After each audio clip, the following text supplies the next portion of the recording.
Bapak Ibu jemaat yang dikasihi Tuhan, kita akan mendengarkan renungan. Marilah kita bersatu di dalam doa. Kita berdoa. Kasih karunia dan damai sejahtera dari Allah Bapa kita dan dari anaknya Tuhan Yesus Kristus menyertai kamu. Amin.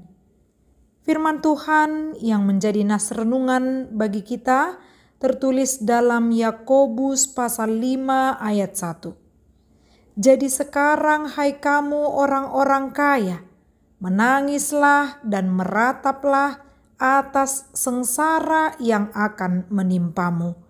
Demikian firman Tuhan. Dasar kehidupan orang percaya bukan pada harta dunia. Jemaat yang baik hati, di zaman sekarang yang penuh kemajuan, banyak orang yang berlomba-lomba untuk meraih apa yang dia harapkan. Tetapi bisa saja jatuh kepada harapan yang bersifat dunia. Ingin kaya, ingin sukses, ingin punya jabatan. Tujuannya adalah menaruh dasar hidupnya hanya pada harta duniawi saja. Secara otomatis Allah akan marah atas kita jika kehidupan hanya semata-mata kita dasarkan pada keinginan untuk menjadi kaya atau kepada harta dunia yang kita miliki atau yang belum kita miliki yang akan kita gapai. Demikian pula yang dilontarkan oleh Yakobus di dalam nas ini, yang merupakan kecaman keras terhadap orang kaya yang tamak. Kita tidak mengatakan menjadi orang kaya itu salah.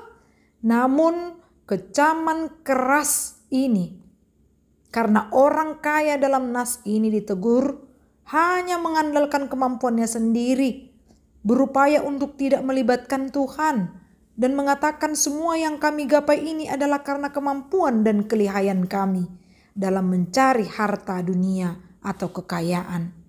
Mereka menjadi orang yang sombong dan begitu percaya kepada kekayaannya dan tidak lagi mengatakan bahwa Allah adalah sumber dari kekayaan itu.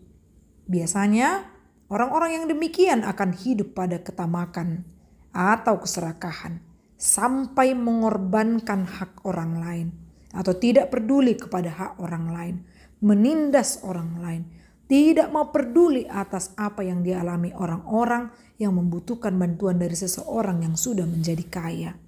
Untuk itu, Yakobus tidak takut bahwa jemaat akan protes padanya. Yakobus tidak takut kepada orang-orang yang menganggap dirinya kuat karena harta kekayaannya. Justru Yakobus yakin Tuhan berpihak kepada jeritan orang-orang yang mendapatkan ketidakadilan dari orang-orang kaya yang serakah atau yang tamak atau yang mengambil keuntungan diri sendiri dan tidak memperhatikan orang-orang di sekelilingnya bahkan yang membutuhkannya.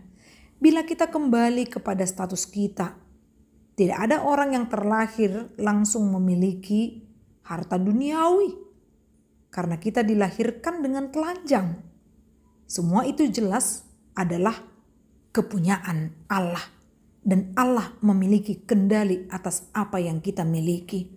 Bahkan ketika manusia pertama jatuh ke dalam dosa, mereka sendiri tidak bisa menyelamatkan dirinya dari hukuman Tuhan hanya karena belas kasih Allah. Dan bahkan ketika dosa merebak, sampai saat itu pun Kristus justru diutus oleh Allah untuk menebus dosa kita. Sehingga kekayaan yang dimiliki orang Kristen tidak didasarkan pada harta dunia, tetapi kasih atau anugerah dari Kristus. Orang yang hidup di dalam kasih karunia Kristus, orang-orang itulah yang akan hidup berhikmat dan peduli terhadap hak-hak orang yang ada di sekelilingnya. Jangan serakah. Jangan sampai Allah marah kepada kita. Seperti teguran dalam nas ini. Hai kamu orang-orang kaya, menangislah dan merataplah atas sengsara yang akan menimpa kamu. Artinya masih ada peluang untuk berubah dan memperbaiki diri. Jika engkau pada saat ini memiliki harta kekayaan, pakailah itu untuk menyenangkan hati Tuhan, mau menolong sesama, tidak kenyang sendiri, tetapi peduli kepada orang-orang di sekeliling, peduli kepada keluarga yang patut untuk kita bantu. Itu adalah bukti dari bersyukur kepada Tuhan atas rahmat-Nya yang melimpah dalam kehidupan kita. Pakailah semua untuk kemuliaan nama Tuhan. Amin. Marilah kita berdoa. Bapa yang baik, terima kasih untuk berkat-Mu yang melimpah dalam hidup kami. Ajar kami Tuhan untuk berhikmat memakai segala sesuatunya untuk kemuliaan nama Tuhan. Dalam Kristus Yesus. Amin. Salam sehat, Tuhan memberkati.